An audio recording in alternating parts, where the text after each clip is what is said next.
Welcome back to video.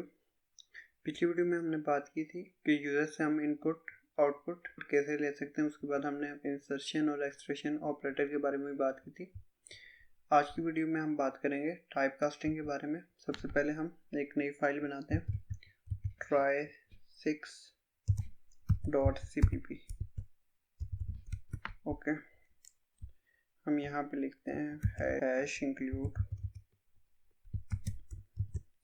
iostream using namespace std int main return 0। Okay, हमने ये क्या लिखा, हमें एक सिंपल फंक्शन लिख लिया, ठीक है।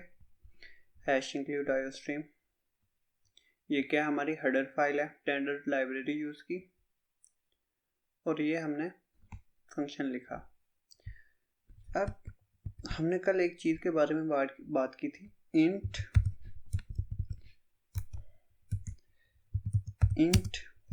a equal to 6, float b equal to 6 and long double c equal to 6। हमने बात की थी पिछली वीडियो में इंट फ्लोट और लॉन्ग डबल के बारे में। अब ये इंट फ्लोट और लॉन्ग डबल क्या है, यहाँ पे इन तीनों को लिख लिया। अगर हम इनको एक बार प्रिंट करवा के देखें, सी आउट ए, सी आउट बी और सी आउट सी, हमने क्या किया, ए बी सी को हमने प्रिंट करवाया और यहाँ पे हम एंटर लगा लेते हैं, ठीक है। अगर हम सबसे पहले इसको प्रिंट करवाएं, रन करें, तो क्या आएगा हमारे पास, 6 6 एंड 6। अब इन तीनों में फ़र्क क्या है, इनमें तो कोई फ़र्क नहीं है, 6 6 6, आखिर कुछ तो फ़र्क होगा ना, जो इंट है, फ्लोट है, लॉन्ग डबल है। अगर हम देखें तो सी आउट, उसके बाद अगर हम यहाँ पे साइज ऑफ ऑपरेटर यूज़ करें, साइज ऑफ किसका हमें चाहिए, ए, उसके बाद एंड, ठीक है। सबसे पहले मैं आपको ये बता दूं साइज ऑफ ऑपरेटर क्या होता है। साइज ऑफ ऑपरेटर यूज़ होता है कि इस वेरिएबल ने जो स्टोर किया है उसने टोटल कितनी मेमोरी यूज़ की है, कितनी मेमोरी खा रहा है हमारी मशीन में। अगर हम इसको रन करते हैं तो इसने यूज़ की है 4 बिट्स। अगर हम इसको कमेंट कर लें और इसको हम रिप्लिकेट करें और यहाँ पे हम b लिख लें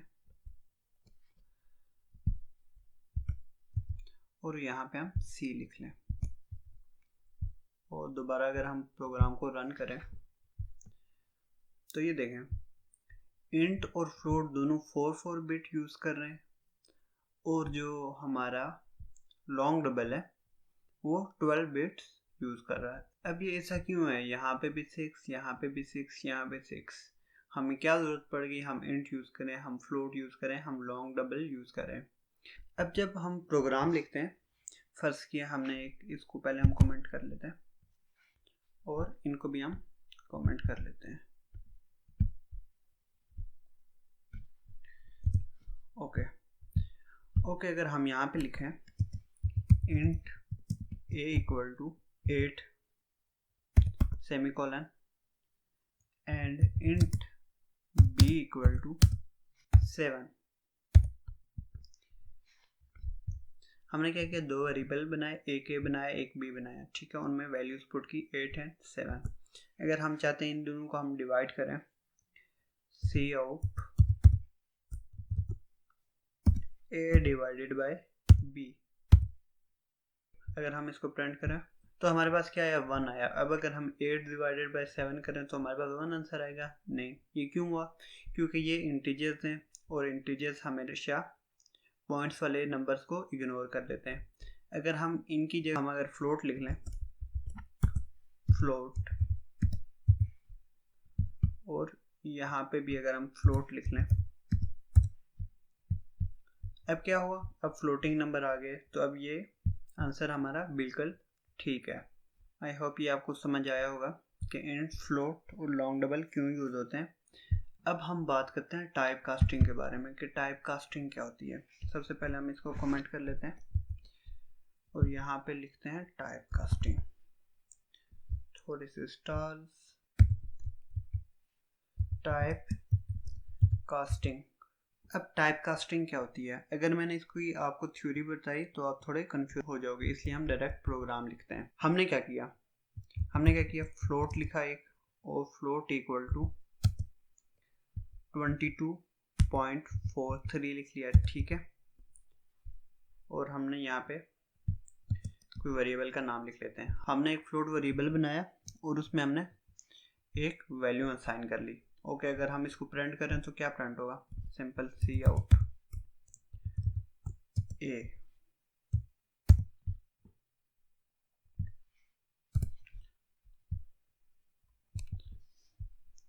तो हमने इसको प्रिंट किया तो ये देखें 22.43 आ गया, जो कि इसको आना ही था। अगर हम कुछ ऐसा करें, यहाँ पे अगर हम लिख लें इंट, और जो a है इसको हम पैरेंथेसिस में बंद कर लें, या फिर आप इसको स्मॉल ब्रैकेट कहते हैं। जब हम इसको पैरेंथेसिस में बंद कर लेते हैं, अब क्या आंसर आएगा हमारा, 22।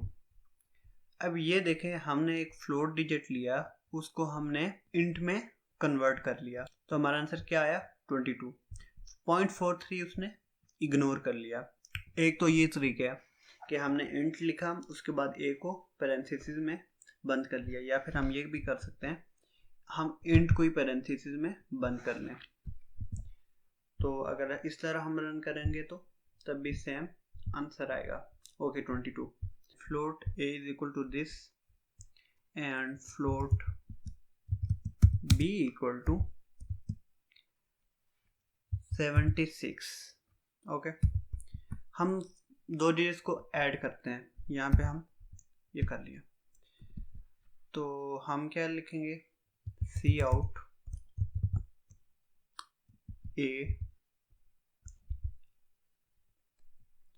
Plus b, simple.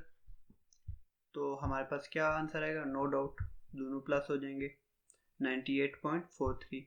अगर हम चाहते हैं कि जो हमारा आंसर आए वो पॉइंट्स में ना आए, हमें पॉइंट्स की ज़रूरत नहीं है, हम क्या करेंगे, हम सिंपल ये करेंगे इंट, और इंट को हम क्या करेंगे, पैरेंथेसिस में बंद कर देंगे, स्मॉल ब्रैकेट से होती हैं। ओके, अब क्या हमारे पास आंसर आएगा, 98। ये 98 अब क्यों आया, ये अब इसलिए आया क्योंकि हमें जो जवाब चाहिए वो तो हमें इंट में चाहिए। आप वेरिएबल कोई भी बना लो, लेकिन हमें भाई आंसर जो चाहिए हमें पॉइंट्स में नहीं चाहिए। फ्लोट वेरिएबल बनाते हैं, फ्लोट a इक्वल टू 10.4, ठीक है। और हम दूसरा एक वेरिएबल बनाते हैं int b equal to a, ठीक है। अगर हम यहाँ पे सी आउट करें, उसके बाद अगर हम यहाँ पे सी आउट बी, सबसे पहले यहाँ पे एक एंडर लगा लेते हैं। ओके, अब हम क्या कर रहे हैं, ए को प्रिंट कर रहे हैं और बी को प्रिंट कर रहे हैं। 10.4 float a is equal to 10.4, ठीक है। एक में क्या था 10.4, तो क्या हमारा इसने प्रिंट किया 10.4।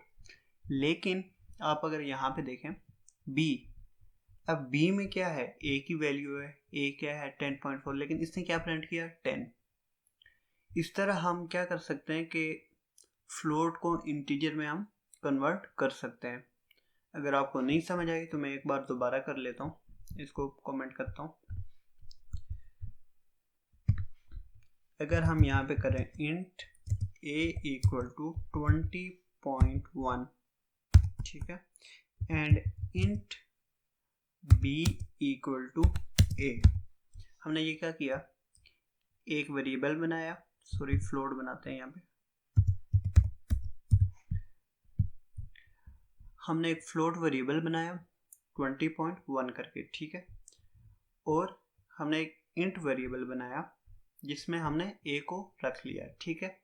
अब फ्लोट वेरिएबल तो चलो सही है 20.1 है, b क्या है, b भी 20.1 है, तो चलें अब अगर हम इसको प्रिंट करें सी आउट a, उसके बाद एंडल, और मैं अगर इसी को रेप्लिकेट करूं और यहाँ पे मैं b लिख लूं तो क्या आंसर आएगा, नो डाउट 20.1 एंड 20 आएगा, वही आया, ठीक है। ये इस तरह होता है कि हमने फ्लोट को क्या कर लिया, इंटीजर में कन्वर्ट कर लिया। आई होप ये आपको समझ आ गई होगी।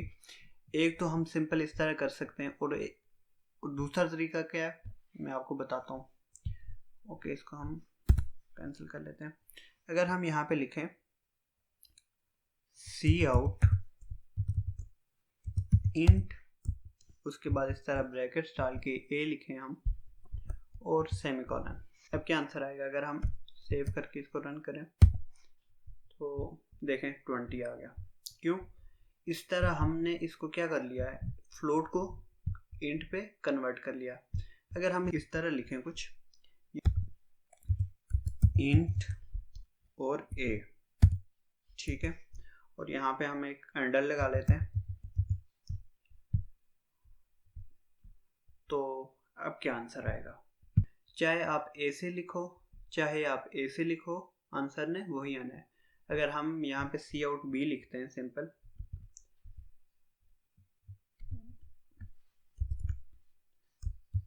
b, तो अब क्या हमारा आंसर आएगा 2020। अगर यहाँ पे भी हम एक एंडल लगा लेते हैं, तो अगर हम इसको अभी दोबारा रन करें तो 20, चाहे आप इस तरह करो चाहे आप इस तरह करो चाहे आप इस तरह करो, आंसर ने क्या आना है, आंसर ने सेम आना है, ठीक है। तो ये हमें ज़रूरत क्यों पड़ती है, हम क्यों फ्लोट बनाएं और उसको इंटीजर में कन्वर्ट करें, तो इसका मैं एक सिंपल सा आपको एक रीज़न दे देता हूँ। पहले हम इसको कमेंट करते हैं, फ्लोट a बनाया, फ्लोट c बनाया, ठीक है, और c को हमने असाइन कर ली 10.10, ठीक है। अब हम ये चाहते हैं कि ये जो हमने प्रोग्राम लिखा है, ठीक है, a और c, अब इसका दो तरह से हमें आंसर चाहिए, ठीक है। एक हमें पॉइंट्स के बगैर चाहिए आंसर जो कि हम डिस्प्ले करें, ठीक है, और एक हमें पॉइंट्स के साथ चाहिए जिस पे हम मेरिट बना सकें। अब हम क्या करते हैं, यहाँ पे दो वेरिएबल बना लेते हैं, ठीक है। हम बना लेते हैं float c equal to a plus b, a plus b, यहाँ पे b कर देते हैं और यहाँ पे, ठीक है, ओके। हमने क्या फ्लोट वेरिएबल c बना दिया, और दूसरा हम इंट बना लेते हैं, int d equal to a plus b, ठीक है। अब हमने ये क्या किया, दो वेरिएबल बनाए, एक हमने c बनाया और एक d बनाया, दोनों क्या कर रहे हैं, इन दोनों को प्लस कर रहे हैं।